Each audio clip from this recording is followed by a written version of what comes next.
Service Committee, April 18th, 2024. Service Committee members present: Aaron Sharrock, Kevin Myers, Zyan Hickman. I myself, Chris Merch, Chair. Call to order, 6 o'clock. Any public participation? Greg White, 1125 Hillcrest Drive. Can you give an update on the Special Service Committee meeting, where we stand on changing the water department deposits and other issues that were discussed during that meeting, and what's happening now with the progress of this matter?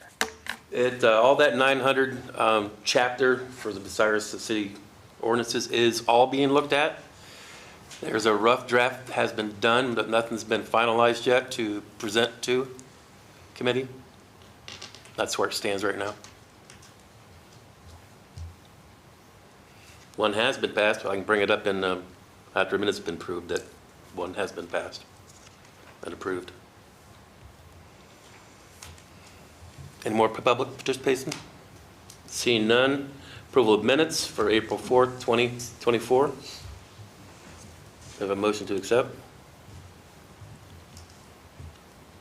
I'll make a motion to accept the minutes from the April 4th, 2024 regular service committee meeting. I'll second that. Mr. Hickman first, Aaron Sharrock second. All in favor? Aye. All opposed? Motion passes. Open projects, we had one proposed ordinance 16-2024 that has been approved and adopted. It's amending BCO 931-90. And that's all I have, unless somebody else has open projects they want to talk about. We adopted one? Yeah. So it's not open anymore, it's passed and adopted. So I just wanted to bring it up that it was adopted. I think that was the one that returned the $1 rate Right. on something. Any more public participation? Adjourning at 6:03. Health and Safety Committee, April 18th, 2024. I call the Health and Safety Committee meeting to order at 6:03 p.m. Members present are Kevin Myers, C. Aaron Sharrock, James Mee is absent, and Vicki DeShawn, Chair. First, public participation. Seeing no one, do I have a motion for the approval of the minutes from the April 4th, 2024 regular Health and Safety Committee meeting? I'll make a motion to approve the minutes of the April 4th, 2024 regular Health and Safety Committee meeting. Motion by Aaron,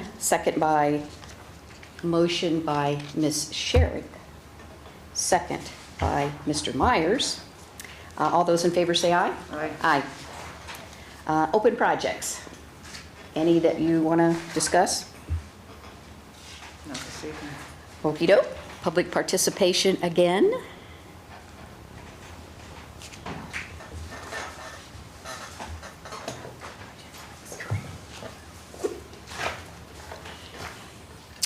Fankhauser, 616 Prospect Street.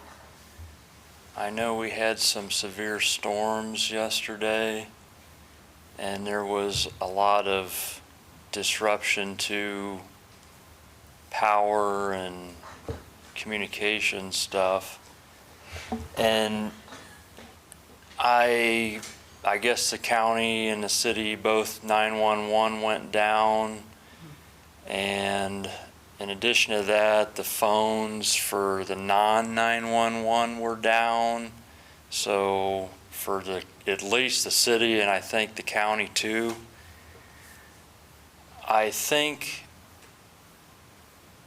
we should ask the EMA to give a report as to why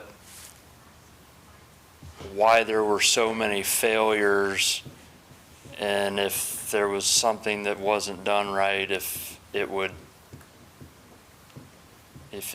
be what's being done to change that. I know one thing here in this building, it was as simple as a phone system wasn't plugged into an outlet that was on the generator outside. But I think for the citizens, they need to know why, when they were calling these phone numbers, they weren't able to get through to the emergency dispatch centers. So if that could be something that the Health and Safety Committee could possibly send a letter to the EMA, Crawford County EMA, I think that would be a good thing to see why these things happened.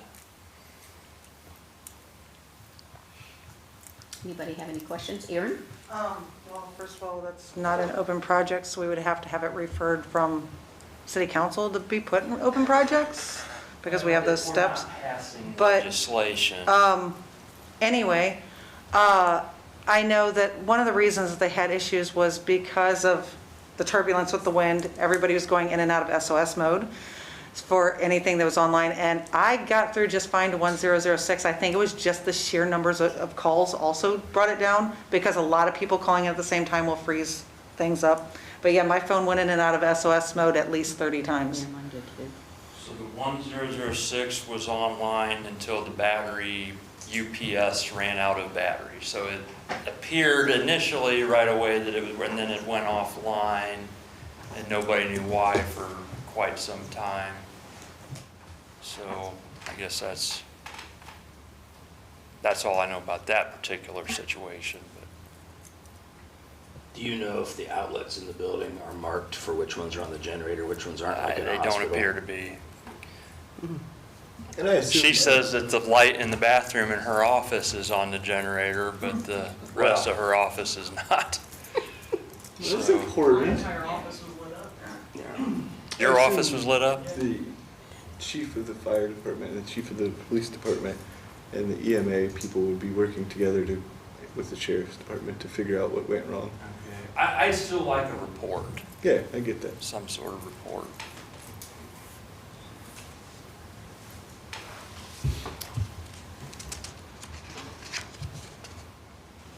So I did get through to them at 4:52 PM. I just looked at the time stamp. So, Any other public participation? Okay, seeing no one, we will adjourn the meeting at 6:09 PM. Public Lands and Buildings Committee, April 18th, 2024. I'm calling the Public Lands and Buildings Committee meeting to order at 6:10 PM.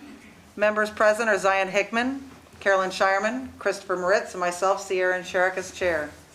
Do we have any public participation for Public Lands and Buildings? Seeing none. Next on the agenda is the approval of minutes. I would accept a motion for the approval of minutes for the April 4th, 2024 regular Public Lands and Buildings Committee meeting. I will make a motion to approve the minutes from the April 4th, 2024 regular Public Lands and Buildings Committee meeting. Okay, we have a motion from Mr. Hickman I'll second that. and a second from Mr. Moritz. All in favor? Aye. Any opposed? Okay, motion passes. Do we have anything on the open projects list that we need to talk about this evening? All right, do we have any public participation? Okay, seeing none, I will adjourn the meeting at 6:11 PM.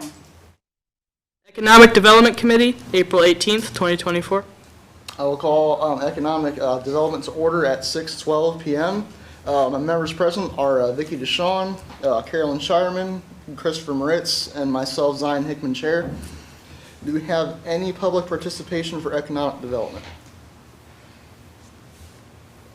Seeing none, I will move to the approval of minutes from the April 4th, 2024 regular Economic Development Committee meeting. I make a motion to approve the minutes from the April 4th, 2024 regular Economic Development Committee meeting. I have a first by Ms. DeShawn. Second. I have a second from Ms. Shireman. All those in favor? Aye. Passes. Do we have anything we want to discuss on open projects? Seeing none, I will move to public participation. And seeing none, I will adjourn at 6:14 PM. Platting Committee, April 18th, 2024. I'm going to call the Platting Committee to order. Members present are Carolyn Shireman, Vicki DeShawn, and myself, Zyan Sharrock, as acting chair. James Mee is absent this evening. I'm calling it to order at 6:17 PM. Do we have any public participation for platting? Okay, seeing none. The next on the agenda is the minutes. Would someone like to make a motion for the approval of? I'd like to make a motion of the approval of minutes from April 4th, 2024, regular Platting Committee. We have a motion Second? with a second from Ms. DeShawn. All in favor? Aye. Any opposed? Motion passes. All right, next on the agenda is the amendment to the BCO 1187.01D and BCO 1187.03A to accommodate inclusion of accessory structures for home occupation use. So you have in your council packets the recommendations from the Platting Committee on the accessory building. Just adding in 1187.01D, the use of all accessory structures shall conform to the definition above, and no accessory structure shall be used for human habitation. Commercial uses of accessory structures shall be considered a conditional use subject to approval from the Board of Zoning Appeals using the criteria set forth in Bucyrus Codified Ordinance Section 1187.03. And then the amendment to 1187.03, the use shall be clearly incidental and secondary to residential use of the dwelling, and not more than 25% of the dwelling unit floor area is devoted to the home occupation. And then the amendment would be except in circumstances where the home occupation is proposed in an accessory structure, in which case the Board of Zoning Appeals may approve such request regardless of what percent of the structure is to be devoted to the home occupation. And then on the amendment for the other one, the Board of Zoning Appeals, the Planning Commission approved recommended on the surfacing requirements for off-street parking. All off-street parking loading in all off-street parking and loading areas except for parking areas serving single-family residential uses shall be properly graded, drained, marked, surfaced, and surfaced so as to provide a hard, durable, and dustless surface constructed using asphalt, concrete, cement, or other similar material approved by the engineering department. So that's what the Planning Commission has recommended, which would mean at this point we would set a public hearing. And we can do that for both of them at the same time. We can So have we're one public hearing for covering both both of these pieces. sections at the same time. Yep. So just for clarification, that also adds to our next thing on the agenda, which is the amendment to BCO 1189.03B to clarify the general surfacing requirements for off-street parking and loading areas. All right, so since we have to have it over 37 days out or further. Oh, it's 30 days out, 30 days but there's out, okay. some administrative notice requirements and posting and stuff Yes. that we got to get done in the meantime. So due to that, we are looking at the date of Tuesday, May 28th at 6 PM for the public hearing. And everybody was good with that? All right, so Miranda, if you could go ahead and get the posts and everything ready for that, that would be amazing. And we got to make sure Mr. Mee has that date as well, the date and time. All right. Zoning of solar panels, did we get more information about that yet? So last time I submitted to you guys a proposed ordinance or structure. I didn't know if anybody had time to go through all of that minutia, or I know Mr. Mee was one of the driving forces behind it. Well, I so know maybe Mr. we- Mee had a whole lot that he wanted to look at with that too Right. first. So is everybody okay with holding that till Mr. Mee comes back so he can, okay. All right then, do we have anything else on the open projects list anybody wanted to speak about tonight?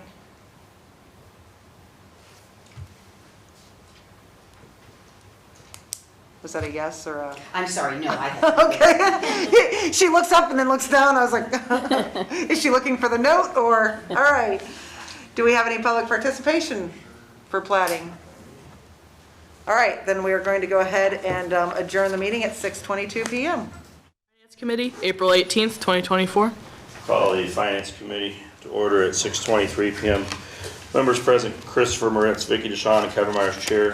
Mr. James Mee is absent. Public participation.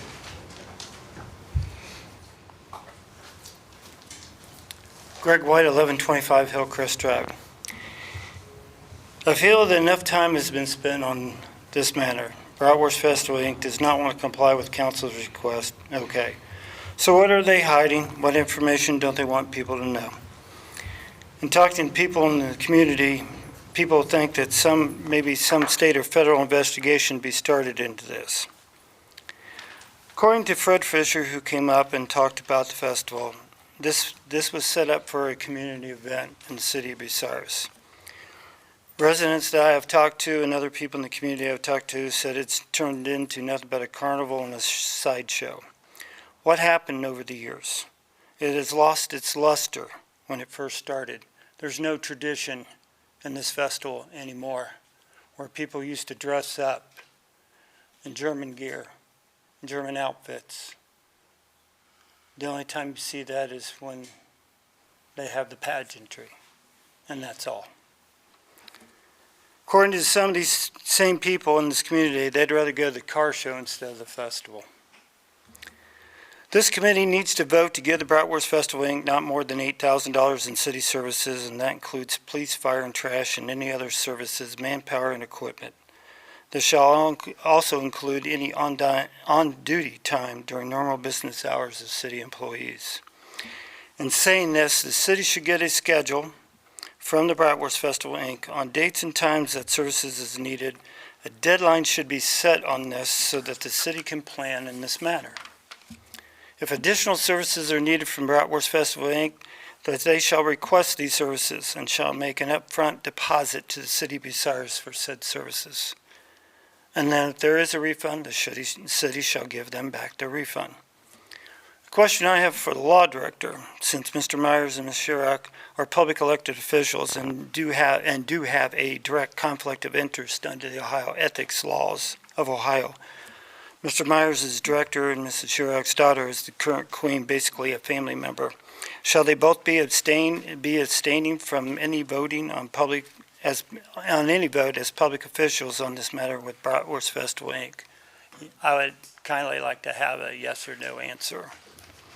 Let me finish first.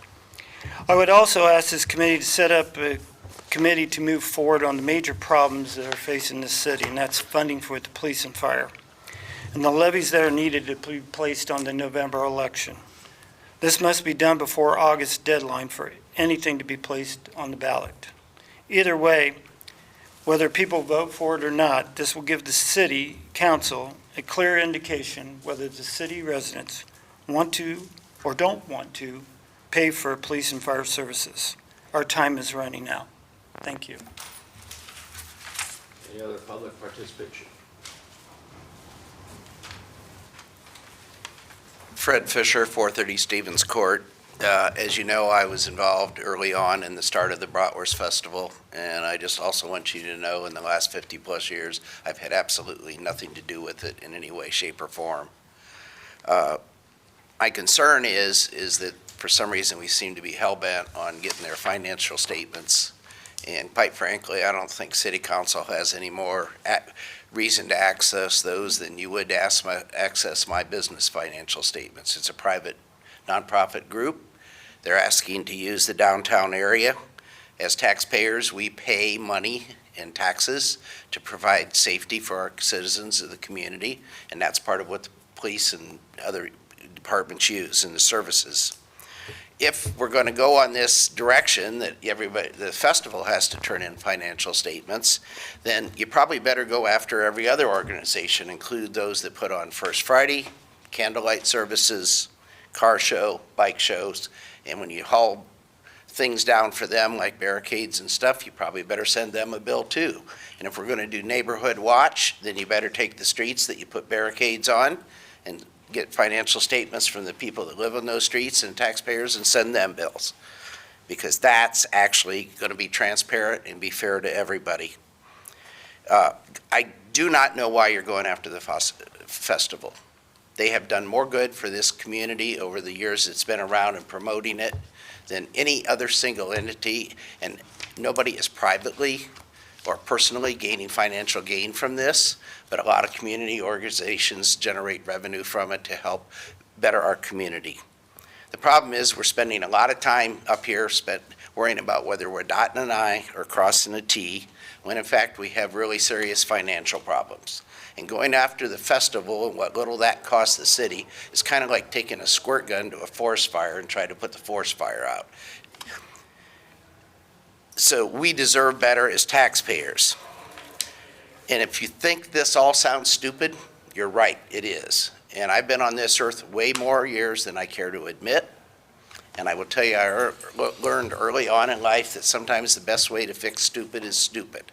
So maybe what we need to do is find a group called Taxpayers for a Better Bucyrus, and maybe look into some of the council members, and this doesn't necessarily apply to everybody, but look into council members and your financial, and whether we should pay you or maybe you should be paying us to be on council. And again, if that sounds stupid, it fits. Here's my concern. We've got real serious financial problems in this city. Do you know that this city has well over 100 employees and doesn't have an employee manual? They don't have job descriptions. That's a liability. Trust me, I've only got 12 employees, and I've got a 30-some page employee manual for them. We have a health insurance plan that I can tell you is costing you probably $200,000 to $400,000 a year more than it could, that you could actually restructure and have a better plan for the city employees, more benefits, and save several $100,000. So, you know, we've got a great community. I just had people in from the Caribbean, from North Carolina, from Iowa, lady from Kansas, customer. First day she said, I love this town. I want to move here. That's because we've got a good community and a good group of community members. So my concern is, sometimes up here we got a three-ring circus, and we got all these organizations working really hard trying to better our community, attract industry. And I'm going to tell you, as a business person, if I saw some of the stuff going on here and going after organizations like this, I'm not sure I'd want to put a business here. So let me give you a little idea of what my perception of the contrast of the two groups is. Right now, what you're trying to figure out how to hit them up for $8,000 or whatever it is, they're out trying to raise $20,000 to buy weatherproof speakers to put up downtown that can stay up all the time so all the downtown events can be used. And they want to put an amplifier in the police department so when there's emergency like yesterday, they could turn the amplifier on and warn all the people downtown. And you're after $8,000 in services that we should be giving them anyhow, along with we do it for a lot of other organizations. So I really hope going forward you'll keep your political hats outside the door when you come in here, put your business hat on, and address the real serious problems that we have. Thank you.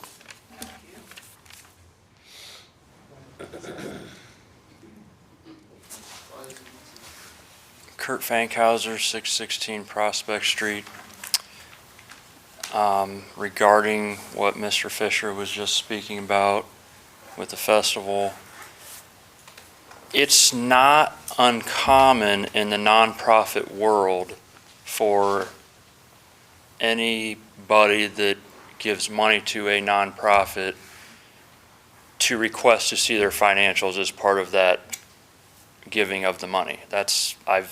I mean, you can get online, it's on there. That's what we are basically doing. So by city council or the finance committee asking to see the financials, we're not doing anything that's any more uncommon here in the nonprofit world than goes on privately. And I respect Mr. Fisher. However, the statement that he made that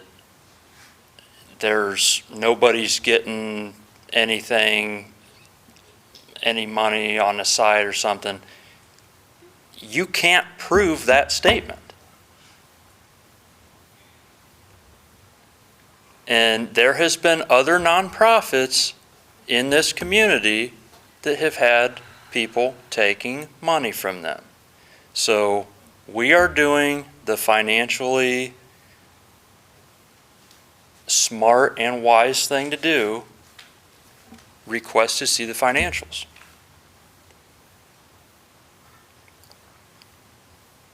And I do not think we should even give them the 8,000 without seeing the financials.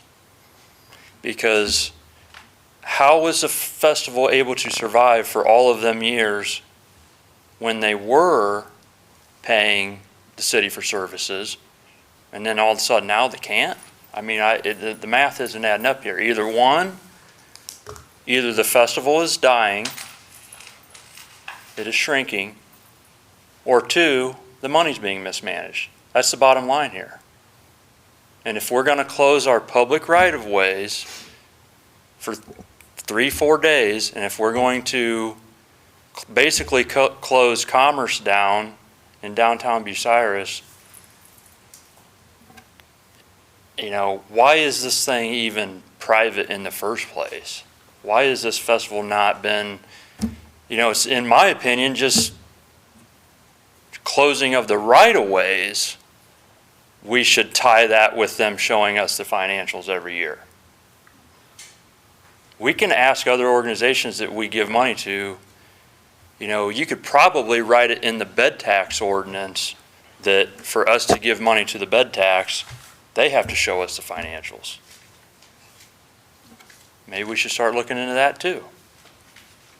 I think the governor or attorney general's office has made statements, and I will be emailing them to you all, that there needs to be more oversight in the nonprofit world. It is a ripe for corruption type, and I'm not saying that anything shady is going on with the Bratwurst Festival. I'm just saying, let us look at the financials.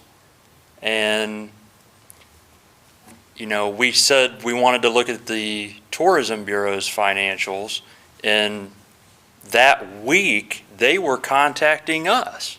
They called me. Hey, come on down, look at them. This Bratwurst Festival has done nothing but not try to show us the financials. So why is the one so willing to show us the financials and then the other is not? Is, you know, why?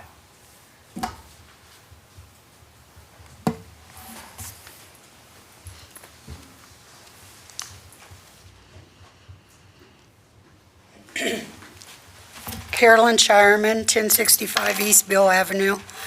Mr. Law Director, can I aim a question at you right off here first? Sure. Does the city support any other events financially?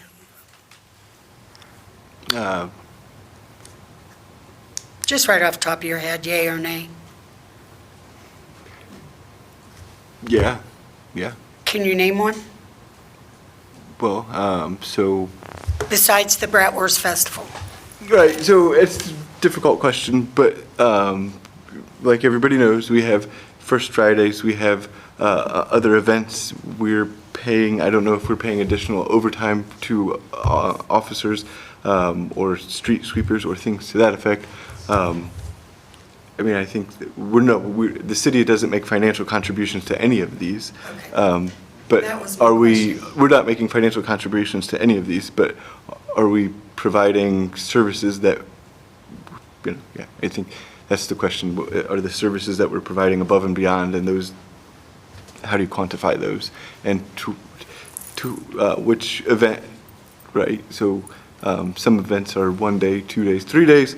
And you know, I mean, so yes, the argument is true that we're going to have cops. We have to have boots on the ground with or without a festival. So it's, yes, I guess. Thank you, because I didn't even know that myself. Okay. We don't make any, I would like to say, did I interrupt you? no, Okay, thank my final point, no, we don't make any cash contributions to Right. those. That was what clarity I was looking for. Thank you. I encourage council to continue with our agenda for the financial records. With the failure of receiving financial records, the aim for the council is now to go after other organizations who put on events. Just show your records. Also, I would like to suggest now, since they failed to meet their deadline of April 12th for the records, that the city gives them no money. Thank you.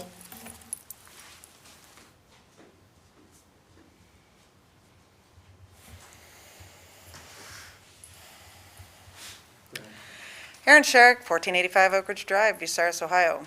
Okay. Just to straighten this all out, the city is not giving any of the groups money. They are just not charging any of them for the extra trash, extra street sweeping, extra safety forces. Nobody is being charged. One group is being gone after.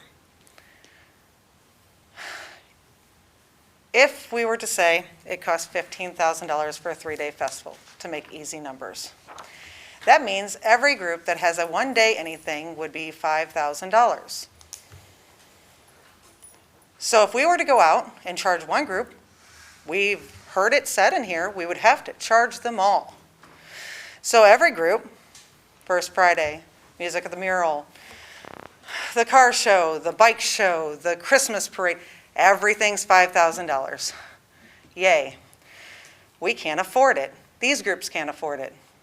Now, going after the Bratwurst Festival, who's trying to raise money and puts all their money back into the festival, now they're going to have to recoup that money. So all the services that they do for free for everything else would then be charged.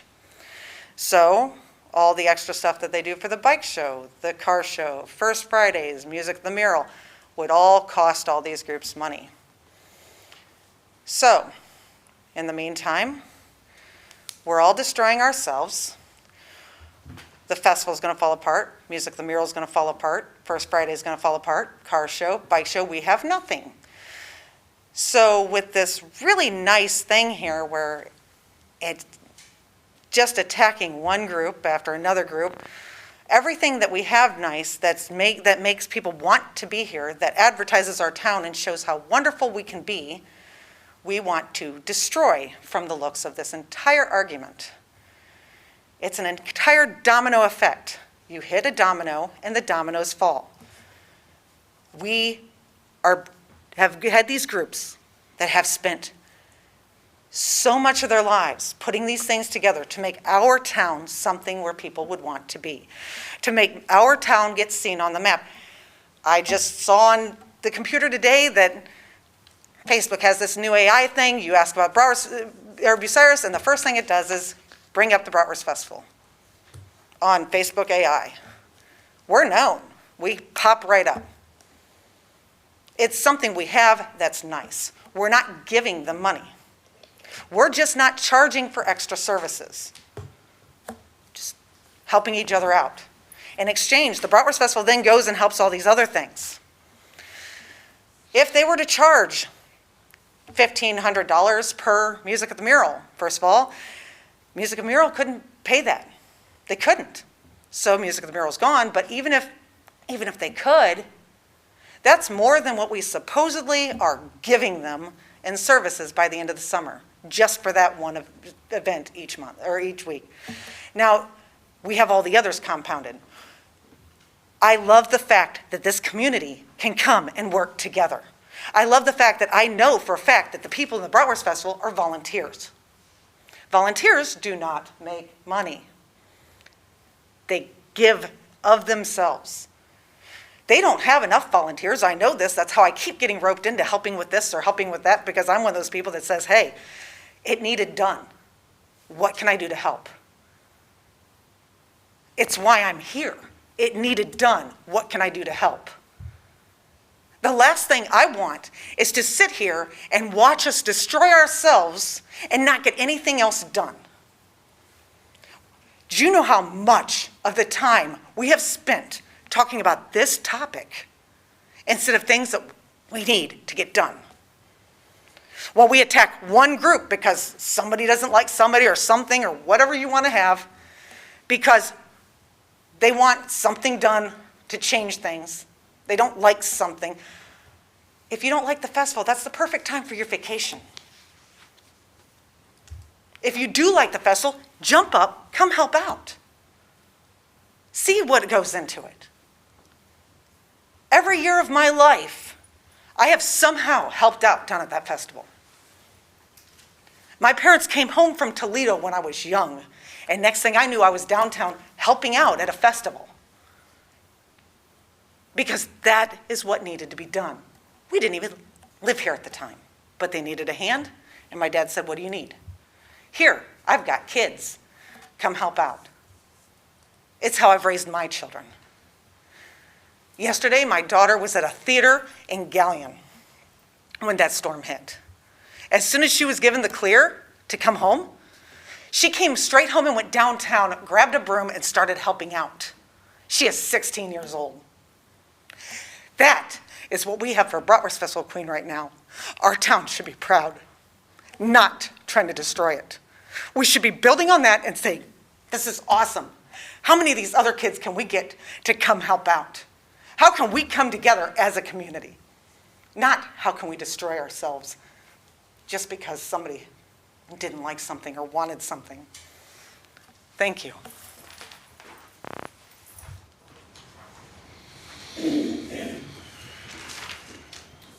Carolyn Shireman, 1065 East Bill Avenue. I would like to clarify something.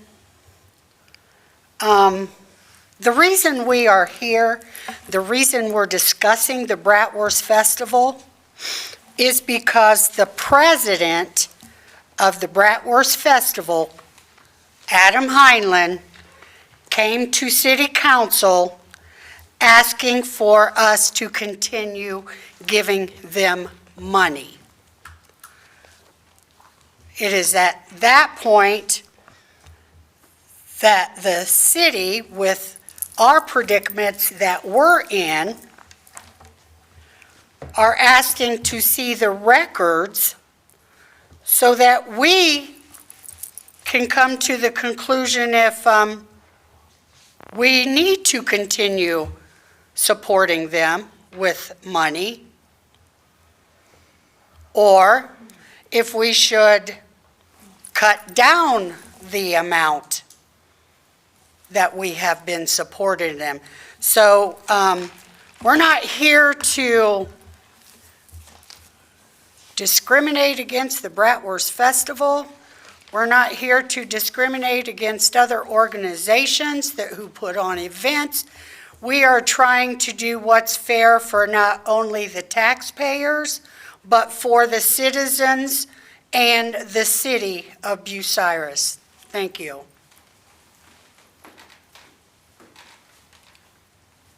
Fred Fisher, 430 Stevens Court.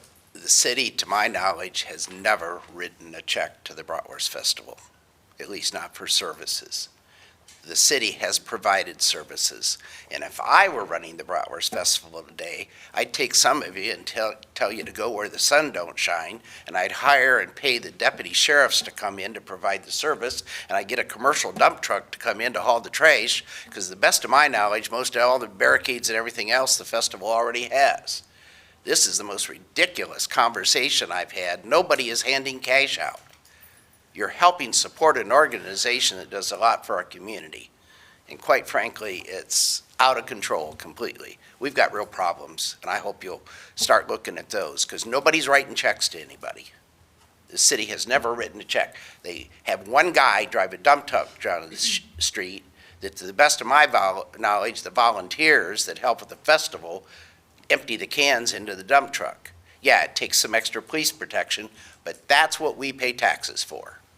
So get off of going after the festival like they're getting a blank check, because they're not. There's no cash taking place. Thank you. Carolyn Shireman, one more comment.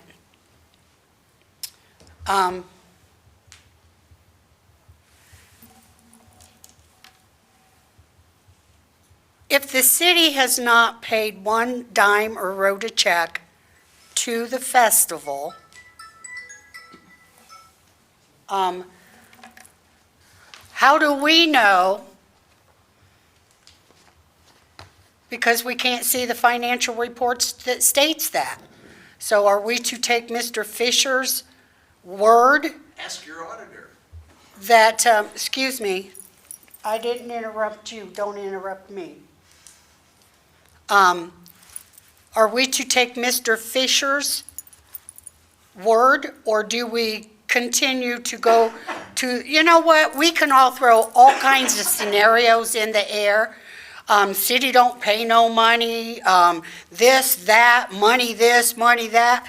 This would all be resolved by one little process. Show us the financial records.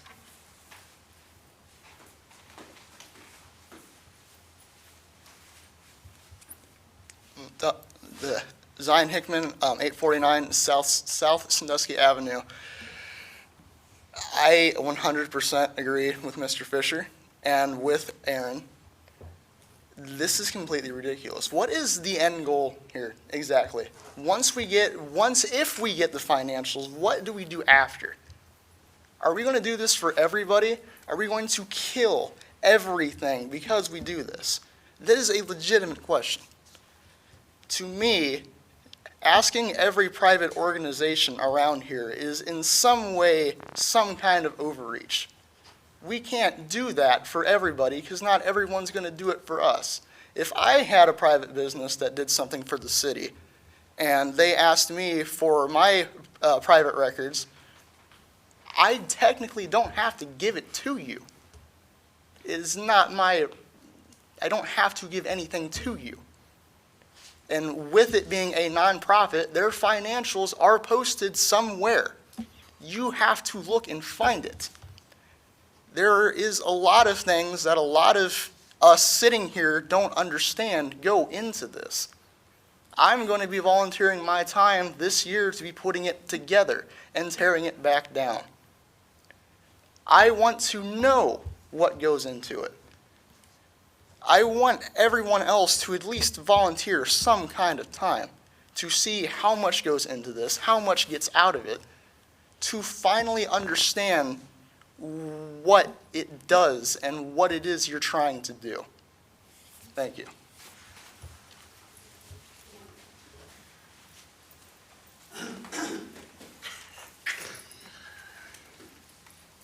Kurt Fankhauser, same address I stated before. I had a conversation with somebody a couple days ago that used to be affiliated with the festival, and they told me that when the vendors pay their spots, all of that money together, at least when they were involved, was totaling $75,000-ish, and they said about half of it was coming in cash. I don't know what kind of fantasy world that Mr. Hickman or Mr. Fisher lives in, but we live in a world where there sometimes are bad people that steal money. Okay? Mr. Hickman says, well, what are we looking for? Well, here's what I'm looking for. I want to see how much money was collected on the vendors' spots, and then I want to see how many vendors there were, and I want to see if the money adds up. Things like that is what I'm looking for. And yeah, I remember Mr. Heinlein came here and he made the statement they were looking for volunteers. I would like to volunteer myself to be on the Bratwurst Festival board because I think there needs to be more oversight with the Bratwurst Festival. So I am taking Mr. Heinlein up on his request for volunteers because I think that's where the problem is right now. It's not the people that you see volunteering going out and cleaning the streets. They're doing great. I think the people running this Bratwurst Festival are not doing everything they can be doing before they start coming asking for handouts. I have a suggestion. Dora. Dora is specifically prohibited during the Bratwurst Festival. However, it's not prohibited during the car show, which is strange to me because you got people driving cars around and, you know, squealing tires downtown. You would think that you wouldn't want the alcohol involved. But yet, when you're people walking around, we're going to ban the Dora. I don't think it's any secret people like to eat bratwurst and maybe have a beverage. Why can't the Bratwurst Festival work with the chamber and say, hey, the Dora cups that you sell, you know, maybe we can tack on an extra 50 cents to the Bratwurst Festival or to the Dora cups, and then, you know, you sell however many thousands Dora cups, and right there's a bunch of more extra revenue that could have supported the Bratwurst Festival. And then they don't even need to ask us for this $15,000 to be waived. They might even make more money. They might even make more money if they do that. So, you know, I guess City Council would have to pass an ordinance to allow the Dora or change our existing ordinance. I'm willing to discuss that if it helps the Bratwurst Festival. We're not saying we don't want to have the Bratwurst Festival. We want to help the Bratwurst Festival. We want a Bratwurst Festival.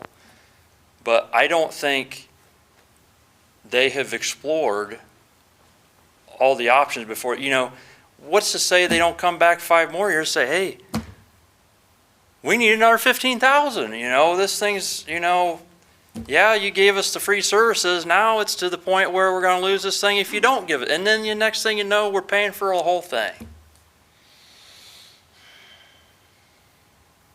You know, you give them this, all these other service organizations in town are going to see that the city's giving out handouts, and they're all going to start come knocking when they can't figure their organization out. Where does it stop? I don't want my tax money going to something that I don't know if somebody's putting money in their pocket somewhere. I want to see the records. I want to see the financials. Carolyn Shireman. If Kurt's going to bring up something that someone told him, I think I'm going to bring up something. It was told to me that a couple years ago, maybe, during the pageant, that there was a rumor that there was going to be a quote-unquote riot that night, and that Mr. Myers had security police protection. So I see Mr. Myers chuckling. So, Mr. Myers, can I ask you, is that true? I'm not going to address anything related. Okay. That's the law in the seat now. Right, thank you. That takes me to my next point. If this was in fact true, either 2 people paid for it, the city or the Bratwurst Festival. Show us your records. Kevin, you want to say something? Yes, ma'am. I know Kevin is the chair of the finance. Jim is co-chair.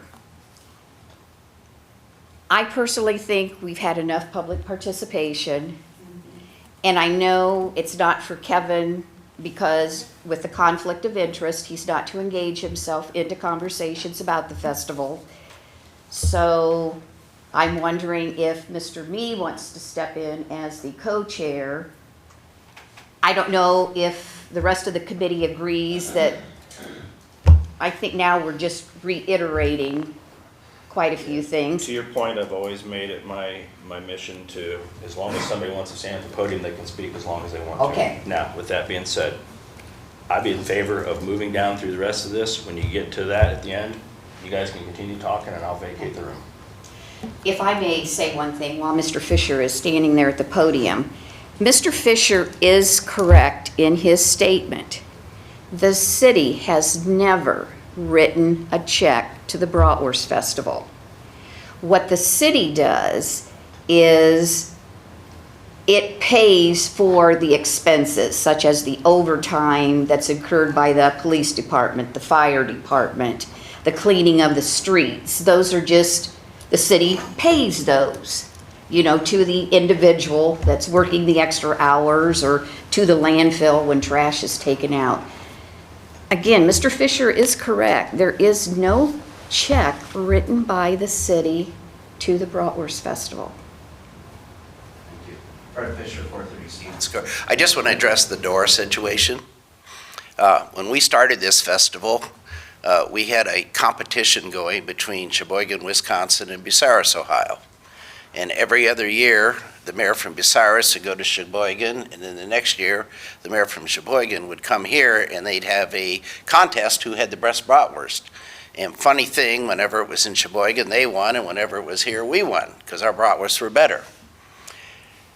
That went on for several years, and the idea of not having Dora during the festival is, if you think I'm adamant now, you try to turn that thing on.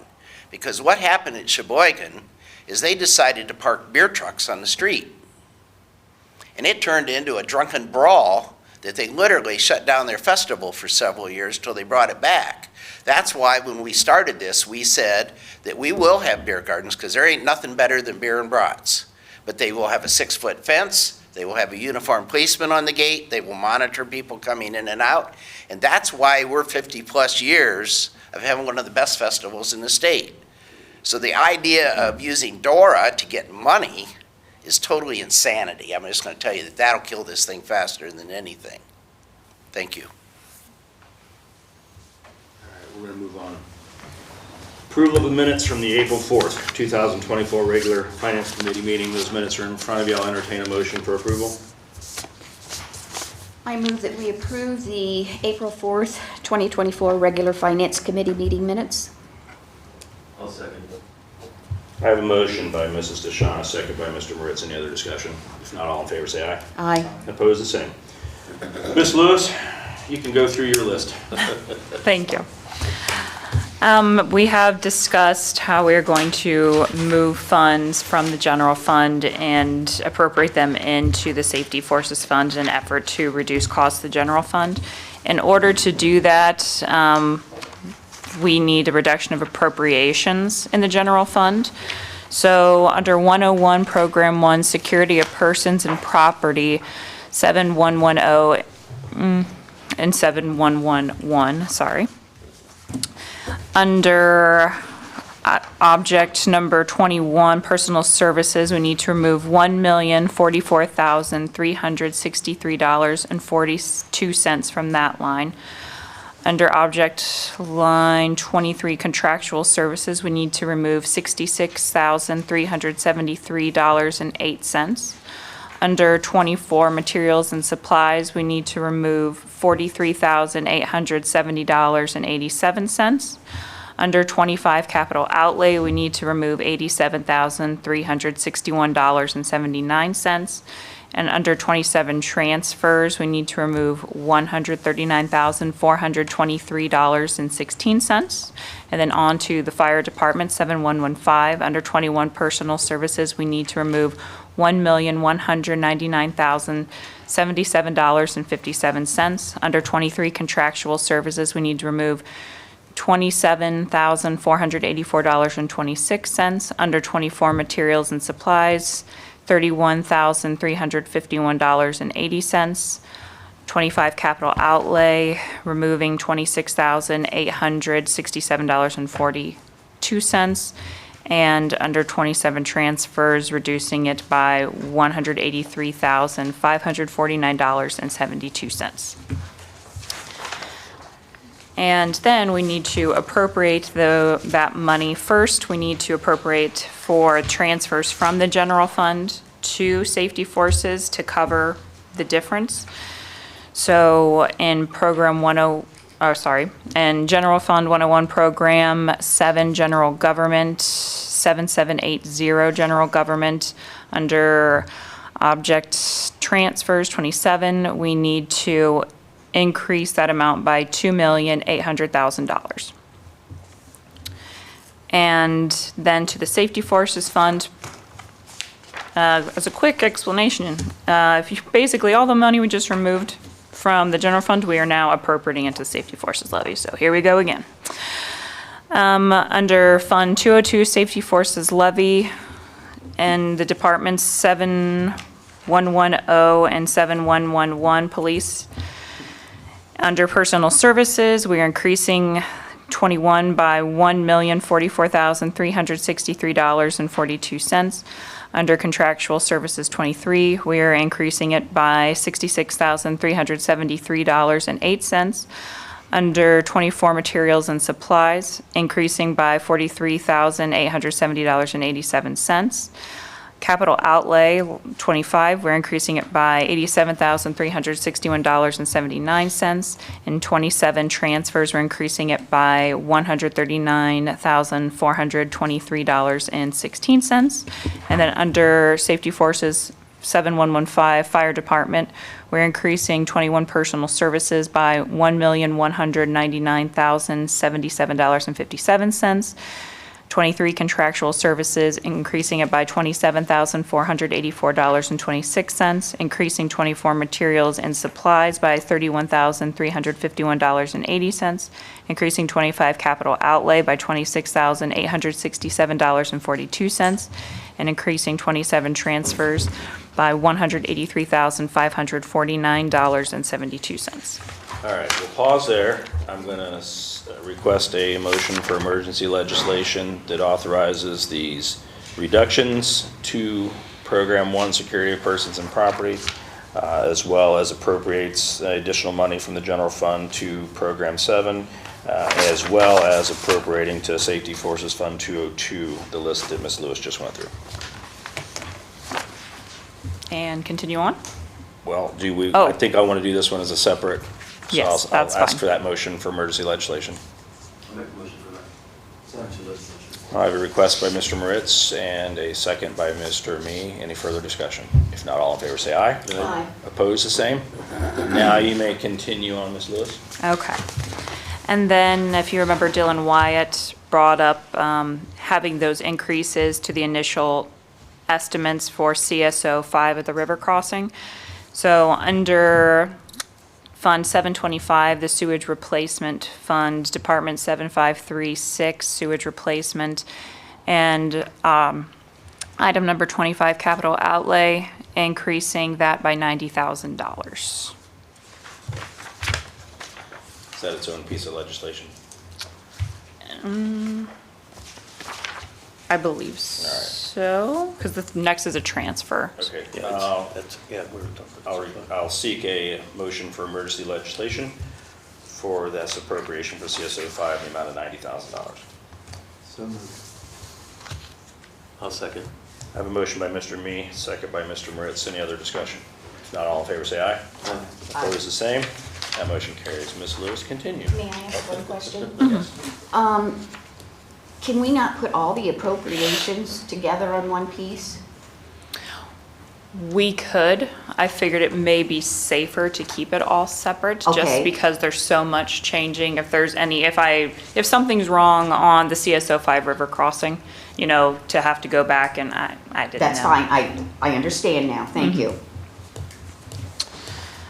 Now on to the transfers for water filtration. Our department head, Chad Slagle, informed me that he would need probably about $20,000 more in his chemicals to get through the year.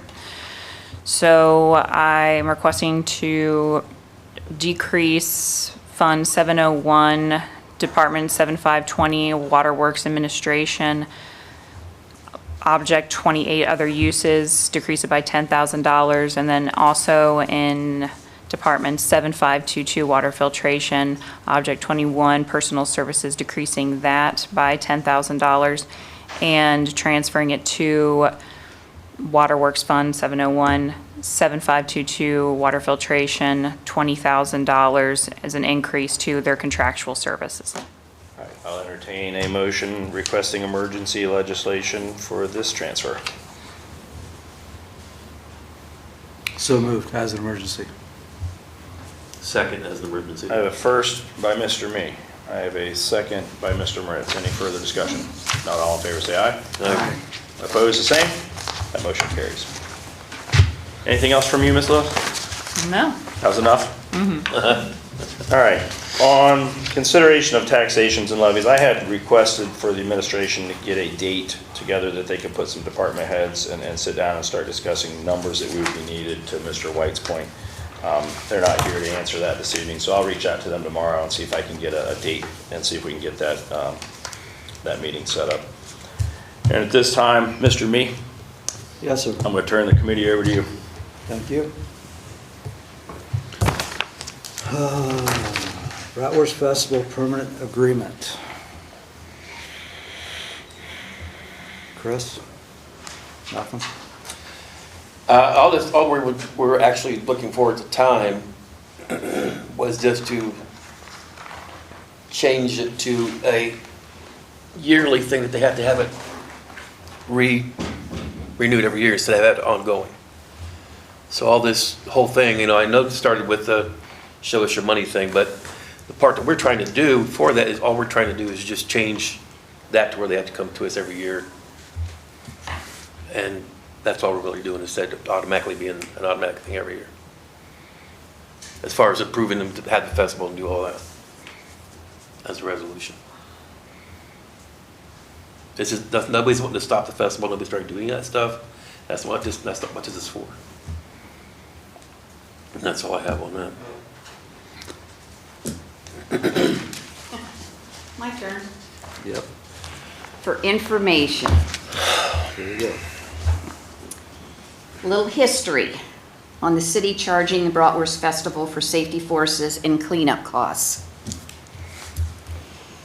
Back at the June 23rd, 2016 Health and Safety Committee meeting, the following statements were made as confirmed by the July 5th, 2016 council meeting minutes.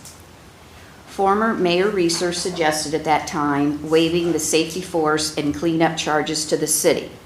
Prior to 2016, the Bratwurst Festival had always been charged by the city for the services that the city, overtime services that the city expended for safety forces, cleanup, and what have you. At that time, or at that meeting also, former Council President Love stated, "The city has helped out the festival when it could, but not to the detriment of other services." Love suggested that the festival seek corporate sponsorship. Reeser stated that the city income tax revenue was up $390,000 through May 2015. The safety forces levy funds were up $170,000, and the street fund was $194,000 up.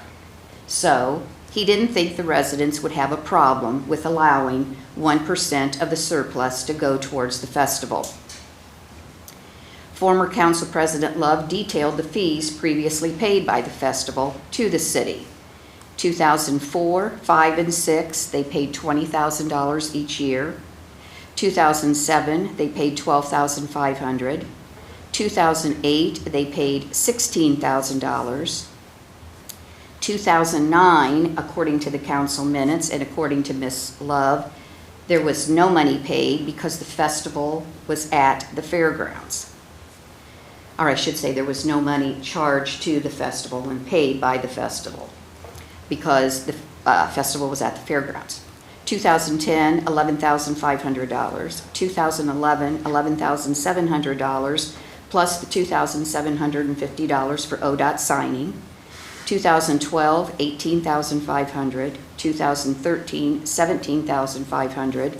2014, $16,000. 2015, $16,500. And then from 2016 on, there have been no charges by the city to the festival. My question on the history part is, has the festival aggressively been seeking out a corporate sponsor? Now, did Kevin leave? Okay. Yes, Kevin left. He's told you he was going to leave when this conversation started. Oh, I'm sorry. They do have quite a bit of corporate sponsorship that they go after. Last year, Eagle Crusher was a major one. So yes. Okay.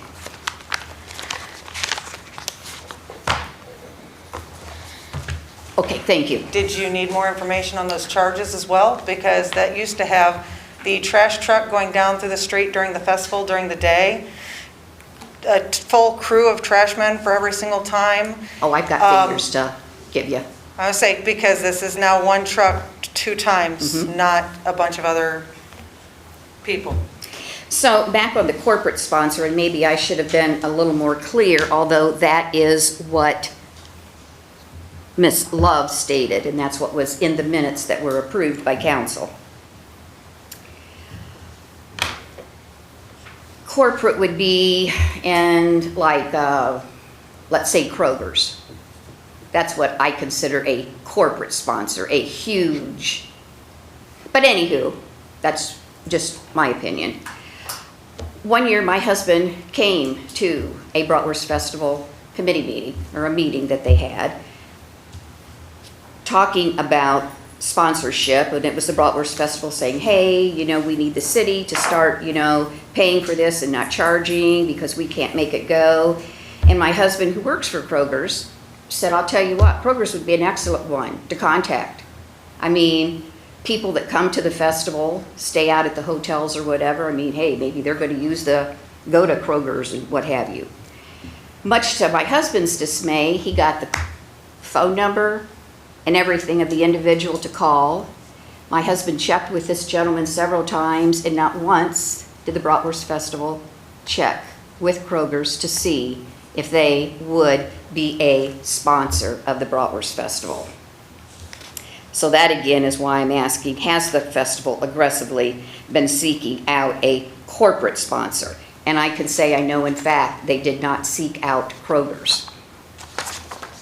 We'll go on to your bed tax collections. At the February 20th, 24 council meeting, Festival President Adam Highland stated, and I quote, one thing to be considered would be the bed tax. If the festival ends up paying the city and this subsequently results in the festival closing down due to lack of funds, the number would definitely be cut in half, meaning the bed tax money, or possibly more, because the hotels are getting filled for the people coming in for the festival. At the March 21st, 24 finance meeting, based on information received by me from the city auditor's office, I reported that the bed tax collected in 2023 was approximately $60,000, with approximately $3,000 of that attributed to those individuals coming in and staying at the hotels for the Bratwurst Festival. On April the 4th, 24, Zyan Hickman received an email from Cassie Grau, Chamber of Commerce Director, which stated the following. The Bucyrus Tourism and Visitors Bureau sponsored $1,500 to the festival, and that's for this year, 2024. They calculated, meaning the chamber, that the Bratwurst Festival generates approximately $3,000 based upon total number of hotel rooms and the hotel room rates during the festival. Since the Tourism Bureau receives 50% of bed tax dollars, they, meaning the Chamber of Commerce, determined that 50% of $3,000 or $1,500 was an appropriate amount of sponsorship for the festival. So as you can see, as stated, the 2023 bed tax collected was approximately $60,000, which divided by 2 equals $30,000. The bed tax collected and attributed to the Bratwurst Festival, as confirmed by both myself and Cassie Grau, is that of $3,000. Therefore, Heinlen's statement that if the festival is closed down due to lack of funds, the bed tax number would definitely be cut in half or possibly more, is a gross understatement or gross overstatement. Festival financials. In 2023, Reeser requested that Bucyrus citizens let him know of ways to increase the city's revenue. At the June 2023 council meeting, I suggested looking at the monies paid by the city for safety forces and cleanup services provided at no charge to the Bratwurst Festival. At the July 5th, 23rd council meeting, I brought up again the Bratwurst Festival, to which Reeser replied, and I quote, "Since an income tax levy was just passed, the city's finances were not that critical." On August 23rd, 23, I sent an email to David Corey, attorney for the Bratwurst Festival, and requested copies of the festival's 940 EZ reports for 2020, 2021, and 2022. On August 30th, 23, I received an email from Corey stating that he was, and I quote, "still pondering my request." I have received no further communication from Attorney Corey. In other words, I did not get the requested copies. Prior to a 2023 council meeting, Councilperson Erin Sharrock showed me her cell phone and the communication that she, along with other Bratwurst Festival individuals, had received from Heinlein stating that I was asking for festival documents and that he, Heinlein, was advising that they not be provided to me. At the March 7th, 24 finance meeting, Heinlein was asked by Council President Kirk Fankhauser, and I quote, "Would you be willing to open your financials for public inspection?" Heinlein responded, and I quote, "I will need to talk to my board. I can't give an answer at this time." He then responded a second time stating, and I quote, "I'll talk to my board." At the March 31st, 24 Finance Committee meeting, Councilperson Carolyn Shireman questioned Myers if he had anything to do with getting the financial reports. Myers responded no. At the 3/31/24 Finance Committee meeting, I questioned Myers why the festival was not releasing their financials. Myers stated, "The only reason," and I quote, "the only reason I can think of is that the board just switched attorneys and both attorneys have told them not to. I don't know why." A letter dated July 19, 2016 was received by City Council from then Bratwurst Festival President Deb Mason.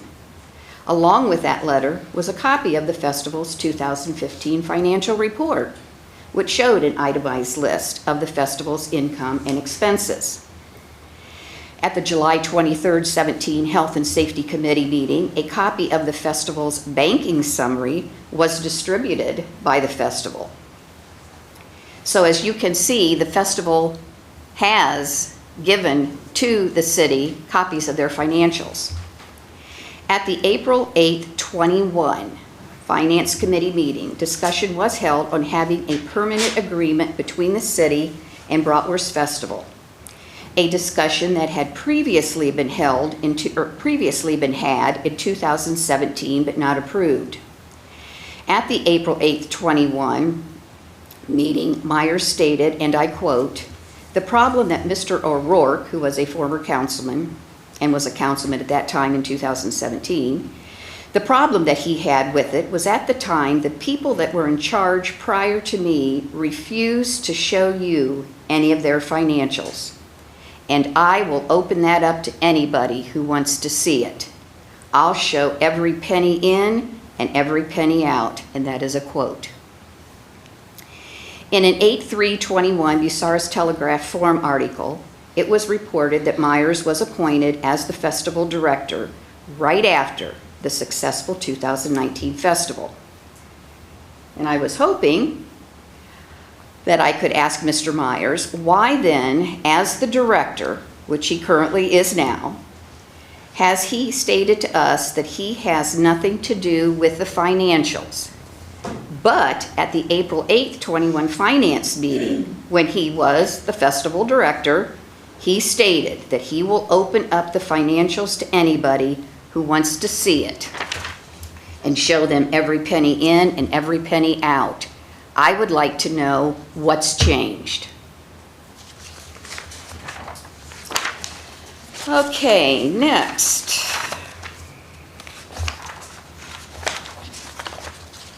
And everything that I am reading and stating is all supported by council minutes that have been approved, or you could go to the audio recordings. You don't have to trust what I'm saying. It's all backed up.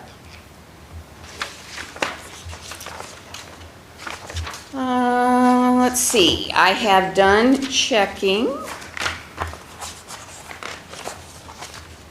on the charges, the 2023 charges received. Let's see, how do I want to say this? These are the services that the Bratwurst Festival received in 2023, which were paid for by the city. And we're only talking overtime.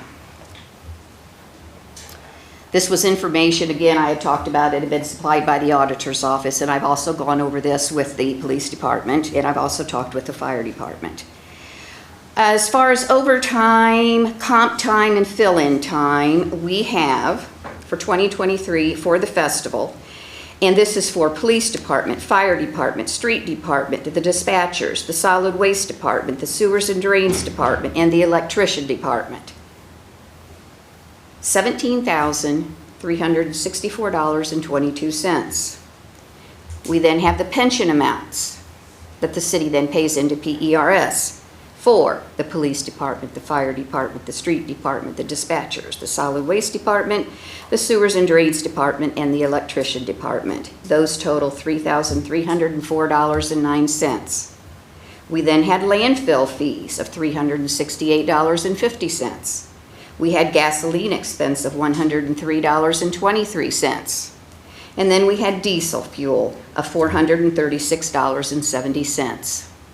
This all totals $21,576.74. Now, since we have nothing from the festival on their financials, I have here, I have secured copies of the festival's 990 EZ report starting with 2004 up to 2022. They haven't, well, their 2023 either hasn't been filed yet, because typically I notice they get extensions, or it's not available on the site that I went to get all these copies. The interesting thing with the 990 EZs, they do have an itemized list of the expenses. However, the returns don't have an itemized list of the revenue. It's just a lump sum. So we don't know how much was from, the concessions, how much was from the vendors. On the 2009 festival, which was held at the fairgrounds, their 940 EZ states that they paid to the city $8,164 that they have it titled as cleanup to city. Now I'm trying to figure that out because the festival was held at the fairgrounds, so I'm not sure what cleanup you would have at the city or in the city, because they didn't have the festival at the city. I need to do some checking. I've checked with the auditor's office. That would involve some really digging, and I told them I'm not going to make them do that. But that's something that we would be able to see if in fact it was paid, if we had copies of financials. 2015, the entertainment for the Bratwurst Festival was $45,100. What entertainment? Because typically I'm noticing that your entertainment is showing on these reports anywhere from, 17 to 27. I think there was 131. $45,100. Erin, do you have any knowledge of For what? entertainment costing $45,100? What entertainment was held in 2015 for that amount? Keeping in mind that 2015 is then when the Bratwurst Festival came to the city and said, we can't make it. We need you to help us. Well, I guess if you're spending $45,100 on entertainment, and typically that's not the figure that you've seen in the past. I do not remember what bands they had, but they did start bringing in a couple bigger bands, and then they didn't have the money for the bigger bands, but all of the entertainment budget has gone up. The bands are all asking for a lot more money. Like, all of the bands are asking, like, I got to see some of that this year. It's really expensive to get actual entertainment. While you're there, if you will, please, 2017, there is what they call expenses promotion. $13,451. Do you have any idea what that? Vicki, am I on the board? No one's here to ask the questions of, and you seem to enjoy coming up and Vicki? giving your opinion on the Bratwurst Festival, Vicki? so I'm asking, if you don't want to answer the question, You're that's asking fine. specific questions that I can't answer. Fine, I'm then not you may on have the a board. seat. Thank you. Golf cart rentals, 2019. The Bratwurst Festival spent $9,239 on golf cart rental. I have a problem with that. There is, I mean, I realize that a golf cart, I believe one golf cart is given to the fire department, and two, if I understood the police department, that they have 2 golf carts that the Bratwurst Festival provides to them. I mean, surely 3 golf carts, I mean, I just, that figure I have an issue with. You could definitely, the festival could save money there with this golf cart rental. Sponsorships. In 2019, it shows that the Bratwurst Festival did a $2,615 sponsorship. I would like to know, who are they sponsoring? 2020, that wasn't a big figure, $659. 2021, $1,079. 2022, $1,445. I mean, who are they sponsoring? On the 2022 940EZ, where it contains a 2021 Schedule O, well, it contains a 2021 Schedule O rather than a 2022 Schedule O. Has me a little concerned if we're not filing the proper tax year form, what else is maybe not, you know, being done correctly. What is the German area? On these 940EZs in 2013, there was $11,950 titled German area. 2014, there was $14,228 entitled German area. 2015, there was $10,360 entitled German area. And then in 2016, $12,938. Then you see no more German area. So I would like to know what that was, why there were these expenditures. These sponsorships to the Bratwurst Festival that Ms. Sherry alluded to. I found copies of the 2023 Bratwurst Festival, they call them sponsors. You have your platinum, your gold, your silver, your bronze, and your general. Now, when you do a breakdown and it shows that, you know, the platinum is for 10,000 plus, when the Bratwurst Festival identified their sponsors on their website, all they just stated were their name and what category they fell under. There's no monetary amount. So I thought, okay, I'm going to go with a sponsorship, and I'm going to go with the lowest figure. You know, when you look at their sponsor and it says, you know, your figure is between this and this, I'm going to go with the lowest and say that that's what these people gave in their categories was the lowest figure. That works out to $32,016. Now, if for some reason they all went up to the highest you could in their sponsors, there's $87,468.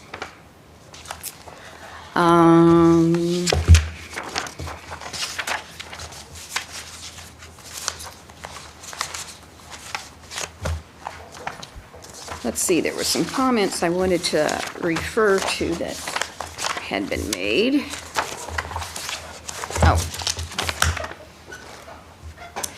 The speakers and the amplifiers. Mr. Fisher, were you the one that made that comment that they were doing, the Bratwurst Festival was putting up speakers and amplifiers? There at Kiwanis 2 weeks Thank you. Fred Fisher, 430 Stevens Court. At Kiwanis 2 weeks ago, a presentation was made to us. They're in the process of seeking quotes. They didn't have an exact amount, but they're looking to raise $20,000 to be able to, instead of putting up temporary speakers, the wiring's already there and has been for several years, as I understand it. But what they're planning on doing is putting weatherproof speakers so they can just be left up all the time. And they already have an amplifier in the Bratwurst office, so they want to add one to the police department. That way, if there's any downtown emergency or need for a public announcement, they can just turn it on and have the whole downtown covered. I was at Kiwanis. I'm not speaking on behalf of them. Sure. That's how I heard the conversation. And this is the first I've heard of it. Well, Yeah. I know, but I understand that. My problem is that for some reason, we're hell-bent on attacking the festival when in fact, all they've ever done for 50 years when we started is try to make the community better. So, And Mr. thank you. Fisher, I will say that I do take offense to your stating that we are attacking the festival. I don't know how else you look at it.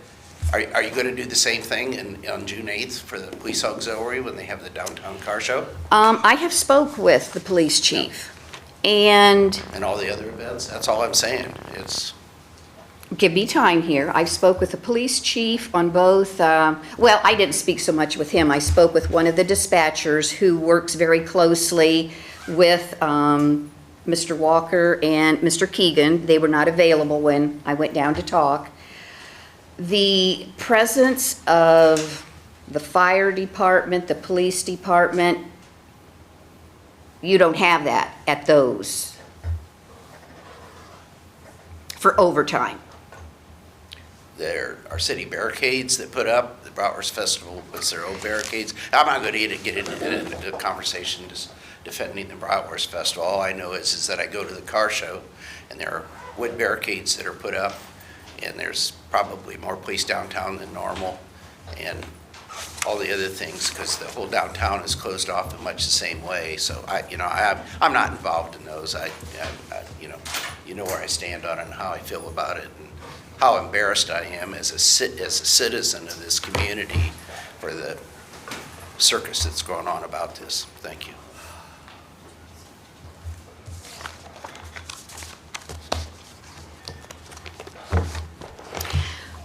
Just so everyone is clear, I mean, you saw by what I read that the refusal to give the financials, they've given them in the past. So I don't understand why it's not wanting to be done now. I mean, they act like we're asking for something that's never been asked for and they've never provided, and such is not the case. And then to have the very individual who is the director to say that he has no control over the financials, but he sat at a meeting where he was a director, at a council meeting or committee meeting, and also had the position of Bratwurst Festival director, and said, hey, if it were me, I would show them to you. I'll show you every penny in and every penny out. Fred Fisher, 430 Stevens Court. I was the director the first year. Bill Blicky, Menor Larson, and Gene Gardner were deputy directors. We had a budget, we had a plan, and I sat in the old chamber office on the first week of December and recommended that they hire Pew Amusements, because it was a brand new amusement company, because I had been involved with the state fair that had $1 million worth of brand new rides. Okay?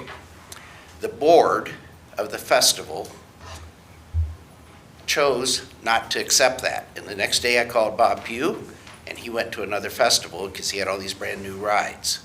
We ended up with Gooding, and he was going to guarantee us $5,000. Gooding came in with some crappy old kiddie rides. We got $1,500. And the first year of the festival ended up in the hole $5,000. And I was told that I couldn't be director next year because there was a deficit and they were going to change directors every year. You look over the 50-year history and see how often that happened. There were people that were directors for decades, literally. Pete Roll, Benny Ewell, good people. I'm not criticizing them at all. But I got it because I didn't have the final say on the budget, and I didn't do the finances. Up to that point we did, And at that moment, the board took it over and took responsibility for it. So Kevin is exactly right in what he's saying. Thank you. Kevin has indicated to us that he does have, he's given the financials. Given and having control is two different ballgames. Okay. Much like.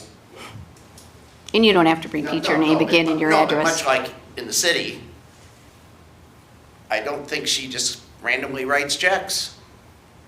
Council approves every piece of legislation that allows her to do whatever needs to be done. And I started a museum, and I'm president of it, for Loretta Schindler, and that's the same way we operate. We have a board, and then I do a fly-in out there. I happen to be chairman of that. I wear two hats in that case. So that's just basic business structure. Nothing complicated about that. You can't write, city can't, I don't know, Kaylee, how many checks can you write without action on council? Not too many, probably. There are some things, there's some kind of blanket. In business, it's not unusual for schools or government entities to do a blanket PO for $500 or $5,000 until it's used up, but somebody has the ultimate authority. And I haven't been involved for 50 years. Okay? And if potentially I could have an axe to grind. Because when they had the 50th anniversary, I didn't get a phone call from anybody for the Bratwurst Festival. So if I should be torqued at an organization, that's one I should be, but I'm not. Because I love my community and I love what we're doing. So we're on a bad track here. That's all I can say. Thank you.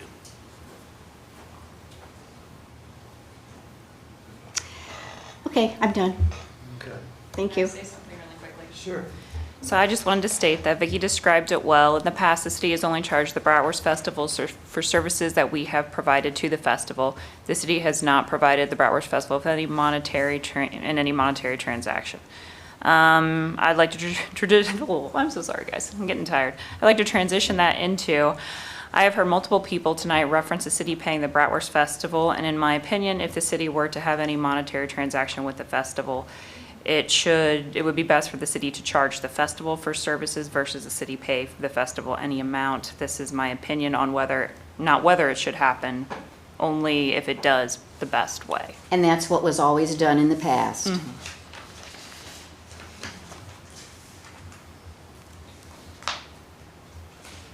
Chris, anything? No, that's pretty much all been said. Pardon? I don't have anything else. Okay. So this is on here just to repeal the permanent? Well, no, this is a separate subject. We've already had the first reading to repeal the legislation that made a permanent agreement with the festival, with the thought of, we'll go back to what we had done in the past, which was every year, the festival, would come and say, hey, we need help, and then the council would decide what monetary assistance they would give. And basically, the legislation would say that the festival will be charged X number of dollars. Okay. So that piece, again, has had its first reading. This This is to decide what figure we're proposing to cover, I guess that the city will cover, of the expenses that the Bratwurst Festival incurs. So that the festival will know prior to next year, 2025, what they're going to have. In other words, what they need to budget. I mean, I'm telling you that 2023, it was 21,000 some odd dollars. So that, gives them an idea of. So Chris, you understand? Yeah, I got it. Okay. So I guess if I may ask Attorney Gernert, the legislation that we had our first reading on, the repealing, that is to give the 1-year notice that we are required to give. Well, we sent the letter out that gave the notice.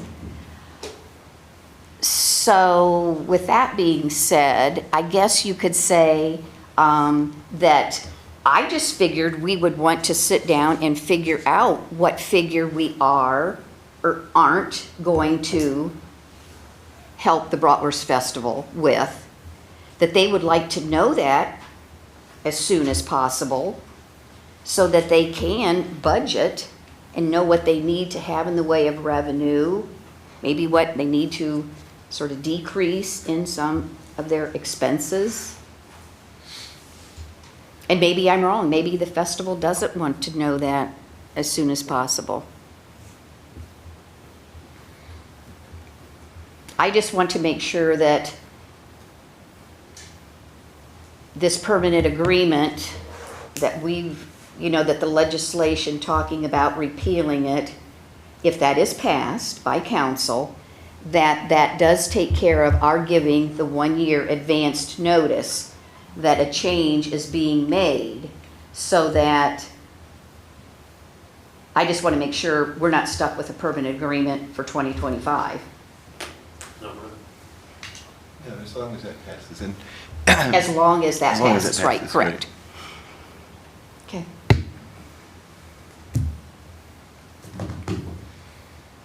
Any thoughts? not this time. Any motions?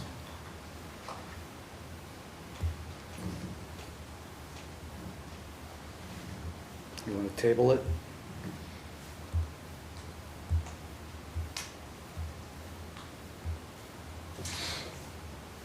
You want to take a recess, think about it? Oh, no, I don't want to keep the people here any longer, than that they've been here. Okay. Again, I'm saying that, to me, what we do or don't do tonight is more of a benefit for the festival, correct me if I'm wrong, but so that they know what kind of, budgeting they need to do for their 2025. And one thing that I would like, if the time comes, we do decide that, we are going to, contribute X number of dollars, if we decide that, when we do the contract, because every year there would be just a little contract that would say the City of Bucyrus, the Bratwurst Festival, da-da-da-da-da-da, that we include in that we need a copy of their financial record. It's been provided in the past, and and we have a director that has said he will provide it. So technically, we can't do anything with this right now until we do get more information, this part. Well, I don't know what more information you need other than, Their finances. But if But 218, you got it passed on it. if 318 doesn't pass, excuse me? if the repeal doesn't happen in full council, then what would, Well, then, yes, Make it a you're true. motion at If the this point. repeal is not passed, then we are still with a permanent agreement. okay, And so then I guess we wait to see what that does. Because if it doesn't pass, then us This- sitting here and talking about a monetary figure, that's what I was getting to. gotcha, totally understand. Okay, But here, at least with this information, everyone's got well enough advanced notice of the information and can think about it, and good. I'm fine. So, we'll table it for now? And Agreed. again, I want to say, as I have always said, every time I spoke at these meetings, I will never vote to not support the Bratwurst Festival. And I'm on record saying that. But I do feel that the Bratwurst Festival needs to help a little. I won't say a little, they need to help. And maybe this is a festival that maybe some of the local business people would maybe want to think about sponsoring, because they can take that off as a write-off on your income tax returns. You know, for those that are so adamant and have the compassion for the Bratwurst Festival, you know, that's something to think about, you know. So, thank you. Any open projects? Nothing? Public participation? Oh, okay. Come on up. Thank you. Carolyn Shireman, 1065 East Bill Avenue. First thing I want to say is, thank you, Vicki DeShawn, for all your hard work in getting some kind of numbers for the council that we had no idea of. We have something to work with now. I would like to say that I am appalled that the president of the festival could come to city council and ask continuously for our support, and that the director, Kevin Myers, could sit here at council and bold-faced lie to council about the financials. I specifically asked Kevin Myers, and I'd appreciate it if you wouldn't stop me. If he had anything to do with the financial records of the Bratwurst Festival, and he sat there, don't shake your head no, okay? He sat right You know here. the rules. I'm allowed to finish my statement. You're not allowed to ditch another council. I'm telling you what Mr. Myers told us at a council meeting when I directed a question to him about the financial records, and he stated to myself and you, the council, that he only had the budget records. That's what he stated on council. Look it up, it's on the record. Thank you.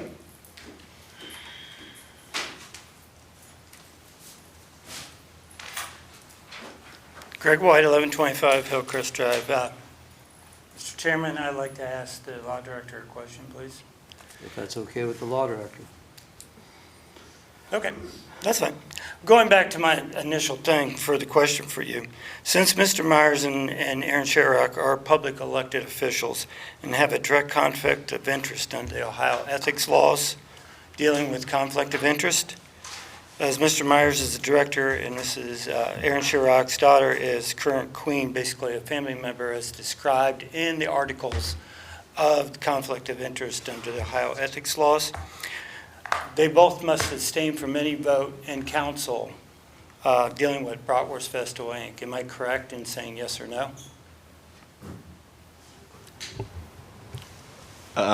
So, I'm not going to answer a yes or no question because it's not just black and white. There is a significant amount of interpretation that needs to occur. I've spent a significant amount of time on this, and I have already spoken to Kevin about it, which is why Kevin is not here. Ms. Sharrock, I talked to her about the issue, and I didn't have as great of a grasp as to her involvement in the Bratwurst Festival. I know Ms. DeShawn had forwarded me some different things over the time, and we've been talking about it, but I can't give you a yes or a no answer. Because under the color of law, which is the Ohio Ethics Code, it specifically states, under conflict of interest, no family member. Yeah. Okay? So the there daughter are, is a family member, no.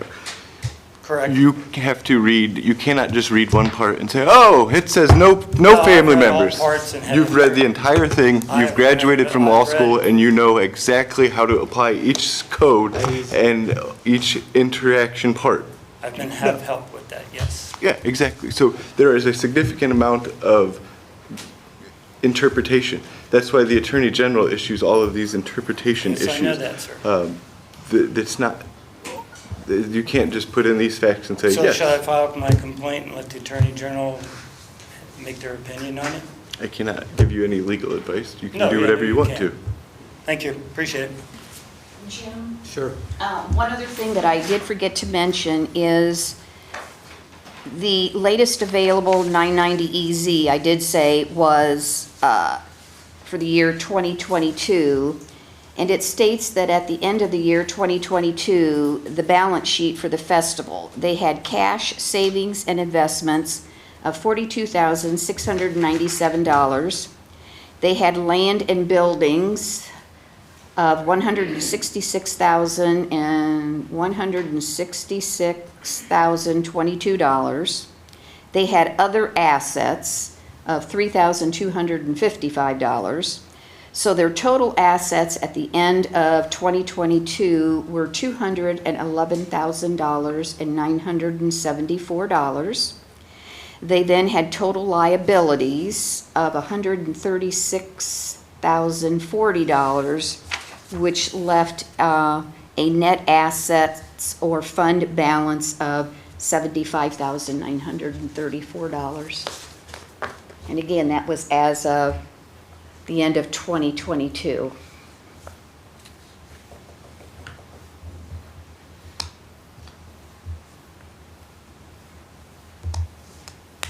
Hi. Hi, my name's Clarissa Slater. I live at 3645 State Route 4. This was kind of a spur of the moment thing for me to come up here, but I think a lot of people my age, I'm 30, I have 2 small children, and it's really hard for a lot of people to come up here and voice their opinions. I literally just put my children to bed 10 minutes before I walked in here, so I just wanted to let the council know that first of all, if I may direct to Vicki, I do appreciate how much of a, I'm trying to think of the word here, like a detective you are into looking into finances. I really appreciate that. I think you're very transparent. However, I do want to say that the optics of this does not look good to people my age. We have a lot of concerns. I'm not saying that this is not a big deal. I'm sitting at home with this gut feeling in my stomach that why aren't we taking this much time to look into other things as well? I used to go to OU down in Athens, Ohio, and the only time that people knew who Bucyrus was or why Bucyrus existed was because of the Robbers Festival. I would say, where are you from? Oh, I'm from a small town. You wouldn't know it. And they say, oh, Bucyrus, yeah, I've been to the festival. It's what puts us on the map. And I get that we're in a budget crisis, but let's not ruin 50 years of a partnership over this. And I'm not saying that there needs to be some common ground, middle ground. I agree with that. I just don't want it to end up to be a bloodbath that ruins a relationship that puts Bucyrus on the map. There is a lot of resource sharing with the Bratwurst Festival. From my understanding, I was instructed that they volunteer and staff the Santa Parade for the city. I may be wrong with that, but I was told that. They do a lot of volunteer work for the city that is unpaid. And if we start getting into a bidding war where we're putting a dollar amount on everything that the Bratwurst Festival provides versus the city provides, I don't want this to be a situation we're taking up so much time that there isn't other avenues that we're looking at. So I just want the council to consider that, and I hope that the Bratwurst Festival, if there's anyone here thinking that as well, I just know there's a lot of animosity right now, and I just want you to be aware that there's a lot of people my age that see this, and we're like, what are they thinking? And I'm not saying it's not important, but what are we thinking? There's a lot of finger pointing and anger, and I just had sitting there with a pit in my stomach, and I looked at my husband, I'm like, I'm gonna go up there and talk to them, because I hope other people my age will look at this and say, we need to be more active in giving our opinion instead of just screaming into the void on Facebook. So I just want to say I appreciate your guys' time, and I appreciate you looking into this and being such a little sleuth that you are, because you always, I know you have good intentions at heart, but I just don't want us to focus on such the microscopic issues of getting every dollar amount that, this completely divides that. So I appreciate you guys, and thank you for listening. Thank you. Thank you. Stop back. Carolyn Shireman. I would like to clarify something that she just said. I think I can really speak for everybody sitting here in the council that we hold no animosity towards the Bratwurst Festival. It has nothing to do with animosity.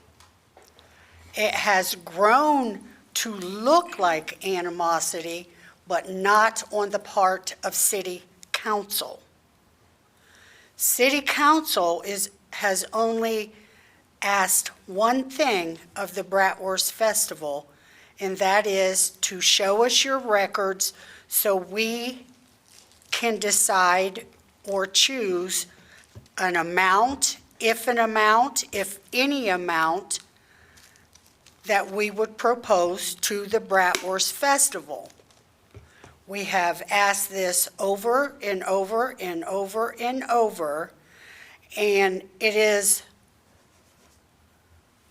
because the Bratwurst Festival, they had a deadline of April 12th to produce the records that we're asking for.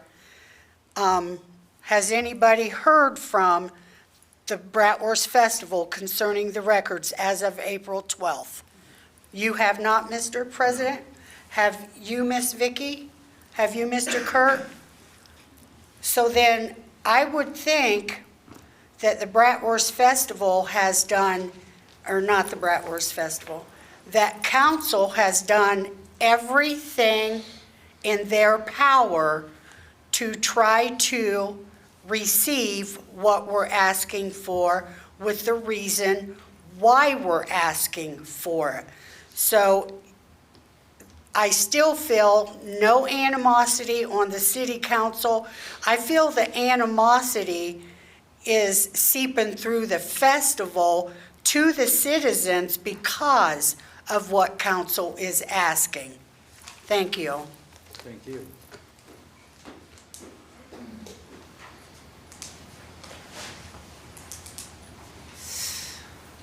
Jacqueline Vanek, 335 Allmiller Drive.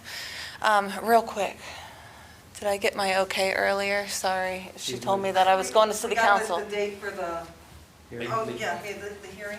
May 23rd? Okay. It's May 28th. Sorry. The day after Memorial Day at 6 p.m. Okay, thank you so much. Sorry not to interrupt for that. I came from my daughter's recital. So I want to start off by seconding everything this young woman right here said. I'm 34 years old. I agree with everything she said. Vicky, you're an absolute rock star. Everybody on this council is an absolute rock star. Like, you're amazing, you're amazing, you're amazing. Everybody is amazing. But I want to just say from the outside looking in, I had no idea what was going on really around in the city until I got involved for my own business, right? So then I started hearing about this Bratwurst Festival stuff, and of course you get wrapped up, in figuring out what's going on and who's going where. And I think that, like, what I'd like to say as a whole is, like, we can do so much better than this. As women, as people, as the city council, as when she spoke of animosity, she wasn't saying about, like, city council coming at the Bratwurst Festival. I think it was more so as, like, you guys together. I mean, I know of, just from being involved for how long, about like 4 different fights that are going on among all of you. And I think that you're showing the younger generation of women who may want to get involved with stuff like this that it's not, no thank you. You know what I mean? Like, no thank you. And I think that you're in a powerful position, and everybody here is, to set the precedent to where, like, we get along with the city, communicates well with a nonprofit that does well here in the city. In fact, makes it known, right? So, but the city's in dire needs for help here, there. So why can't it be flexible? I don't understand why everybody can't work together. And so right now, you guys are all, and I'm not just talking to women here, I know I said that, but really the women, you guys all fighting with each other, that sets a really big example for my daughter, for myself, on, like, what to look forward to coming to things like this. So I think that if we all could just come together and figure out how the city can work well with a beautiful and deserving and like totally recognized, nonprofit organization that the Bratwurst Festival is, and I think all come together. I think that was what we should come to, instead of all the arguing, like, just come to an answer, whatever that might be. I don't really know what that is for you guys. Sorry, I can't give any input there, but just remember that what you're putting across here in these meetings, everybody's watching. Even the people that don't come, they're watching at home, they're watching on Facebook 5 to 6 different times, trying to figure out who's got arguments and beef with each other, and it's not the animosity against, I guess, city council that really matters. It's against each other, or each other, so. I think you guys are all great, so just want to say that. Thank you. What time? No, it's 28.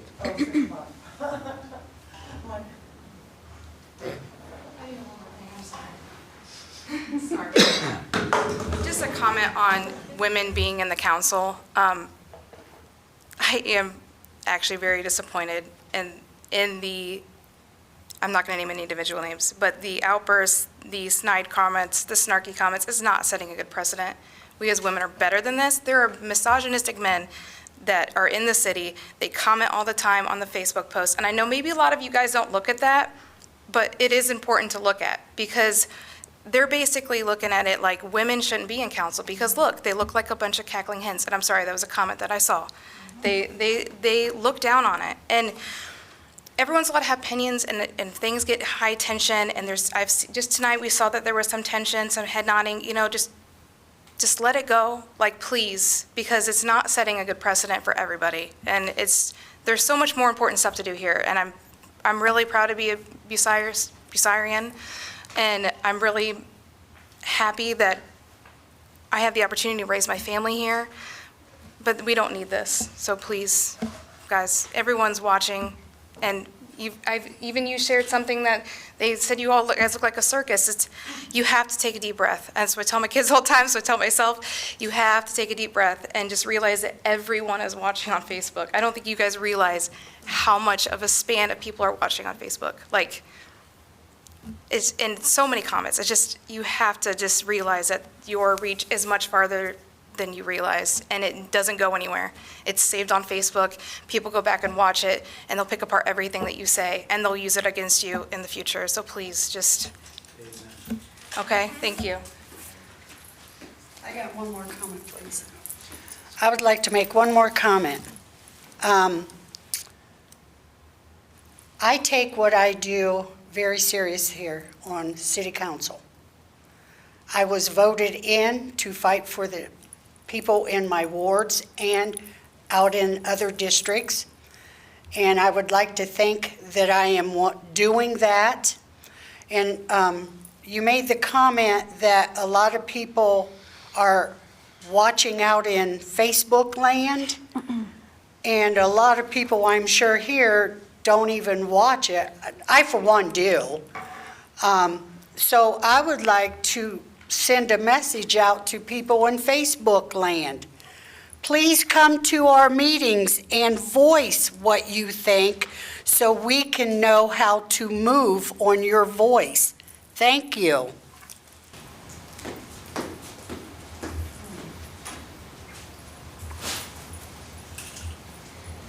Meeting adjourned at 8:05.